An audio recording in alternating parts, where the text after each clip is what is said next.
umum, fungsi dari vitamin B ialah membantu produksi baik itu dari karbohidrat, lemak, maupun protein.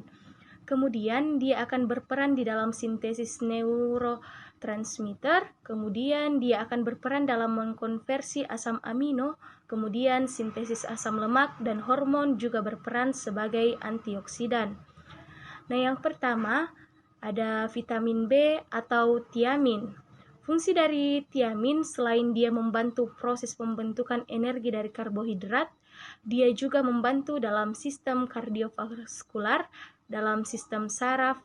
Adapun proses metabolisme dari vitamin B1 atau tiamin pada saat produksi energi dapat dilihat pada bagan yang ada. Adapun metabolisme dari vitamin B, yaitu yang pertama ada vitamin B1 atau tiamin. Jadi fungsi dari vitamin B1 atau tiamin ini selain dia membantu proses pembentukan energi dari karbohidrat, dia juga membantu dalam sistem kardiovaskular dan sistem saraf.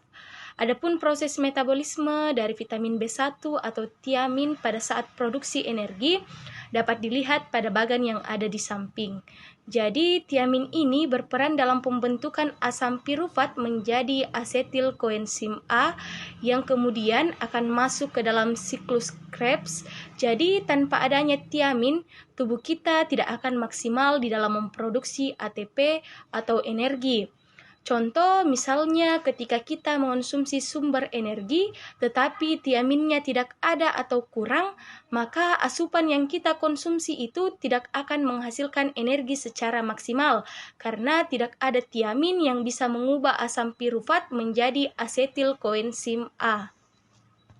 Selanjutnya yaitu vitamin B2 atau riboflavin.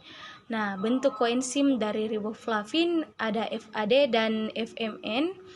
Nah, FAD ini merupakan kofaktor untuk proses pada saat pembentukan pirufat dehidrogenase kompleks pada siklus Krebs.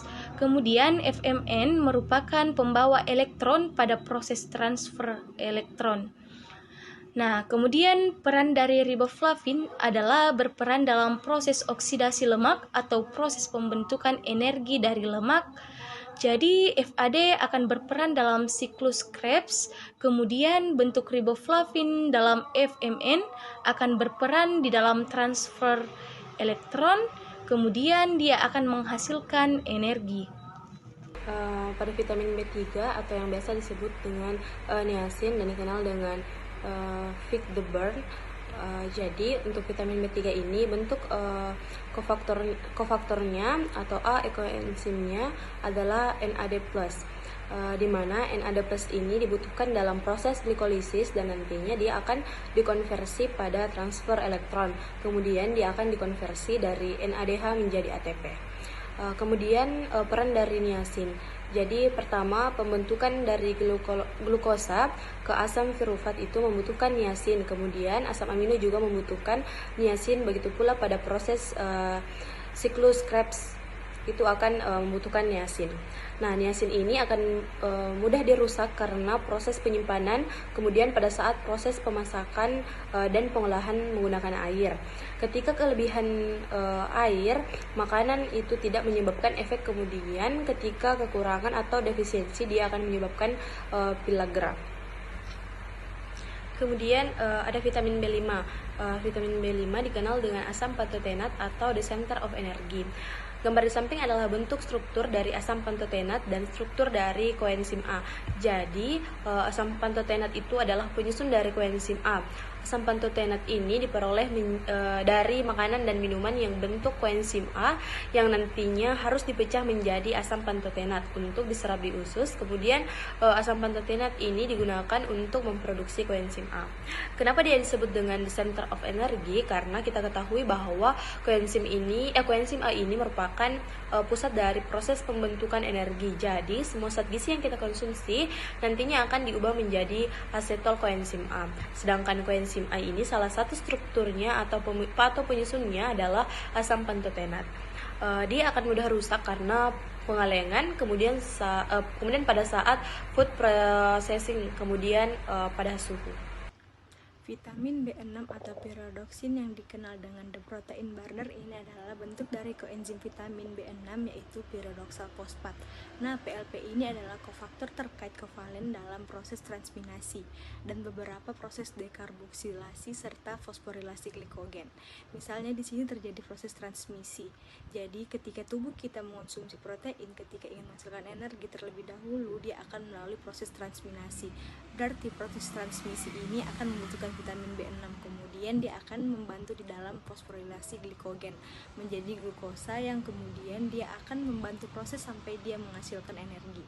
Ia akan mudah rusak pada saat proses pengolahan menggunakan air dan proses pemanasan. Berikut sumber vitamin B6, misalnya pisang dan kentang. Kemudian kita lanjut ke vitamin B7 atau biotin, biasa disebut dengan de-energi katalis. Ini adalah peran dari biotin, yaitu biotin pada saat pembentukan server biotin sebelum masuk ke siklus Krebs. Itu juga akan dibantu oleh biotin ini. Jadi untuk defisiensi vitamin B7 itu sangat jarang karena hampir semua jenis makanan itu mengandung biotin. Vitamin B9 juga dikenal sebagai asam folat, dan vitamin B12 juga dikenal sebagai kobalamin. Keduanya memainkan peran penting dalam metabolisme tubuh manusia, yaitu 1. Metabolisme vitamin B9 atau asam folat. Asam folat berperan dalam sintesis dan perbaikan DNA dan RNA yang sangat penting dalam pertumbuhan sel dan pembelahan sel. Ini juga diperlukan untuk produksi sel darah merah dan pembentukan asam amino. Kedua yaitu defisiensi asam folat dapat mengakibatkan anemia, megaloblastik, dan masalah kesehatan lainnya. Makanan yang kaya akan asam folat meliputi sayuran berdaun hijau, jeruk, dan biji-bijian. Vitamin B12 atau yang biasa disebut dengan kobalamin. Vitamin B12 diperlukan untuk sintesis DNA, metabolisme asam amino, dan pembentukan sel darah merah. Salah satu peran utama B12 adalah membantu dalam pemecahan asam amino dan lemak dalam tubuh. Penting untuk fungsi sistem saraf dan menjaga integritas mielin, lapisan pelindung saraf. Defisiensi vitamin B12 dapat menyebabkan anemia pernisiosa dan masalah saraf.